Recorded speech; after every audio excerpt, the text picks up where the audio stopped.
Bwana Yesu asifiwe. Ndugu zangu wapendwa katika Bwana, ninayo furaha tena kwa asubuhi hii ya kwamba tuweze kushirikiana kidogo somo dogo kwa ajili ya kutujenga kiroho zaidi.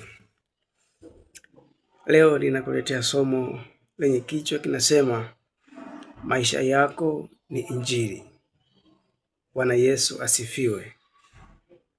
Watu wengi huwa wanajifunza ama wanahubiriwa kupitia maisha ya watu wengine, ama kupitia vile anavyotazama jambo fulani, ama kupitia vile anavyoona akitazama huku na kule. Yeye anaweza kujifunza kupitia hiyo njia. Sasa vitu ambavyo watu wengi wanajifunza kupitia kuona ama kutazama ni namna unavyovaa, unavyotembea, mahusiano yako na watu yakoje, lakini pia matendo yako kiujumla yakoje, na maisha yako ya kawaida yakoje. Kupitia hivyo vitu watu huwa wanajifunza na wanaweza wakakopi na kuishi kama vile ambavyo unaishi. Sasa ukiwa kama mwana wa Mungu na ukilijua hili, ni lazima uishi katika utukufu wa Mungu. Ni lazima uishi ukimpendeza Mungu.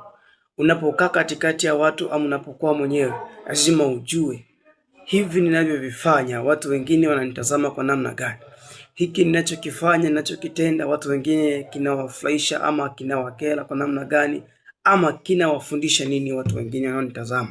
Kwa hiyo haya yatakusaidia mtumishi wa Mungu ya kwamba uweze kuwa na heri na maisha bora katika Ukristo wako, endapo watu wa nje watakuwa wanakuzungumzia mema. Bwana Yesu asifiwe. Biblia imesema vizuri kabisa kwa habari ya kuvaa yale mavazi yanayokupasa kuvaa kama mwana wa Mungu ili kuleta utukufu kwa Mungu. Yako mavazi yenye kustiri mwili wako vizuri. Na wakati mwingine Biblia ikasema mwanamke hapaswi kuvaa mavazi yampasayo mwanaume, na mwanaume hapaswi kuvaa mavazi yampasayo mwanamke. Yote hii ni kwa ajili ya kuhakikisha utukufu wa Mungu unaonekana kupitia mavazi yako. Bwana Yesu asifiwe. Lakini pia jambo jingine, Biblia imesema vizuri kabisa kwa habari ya kuwatendea wengine mema. Haleluya.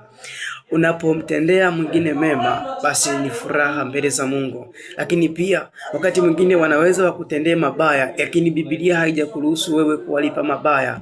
Amen. Biblia imesema ikutendea mabaya, basi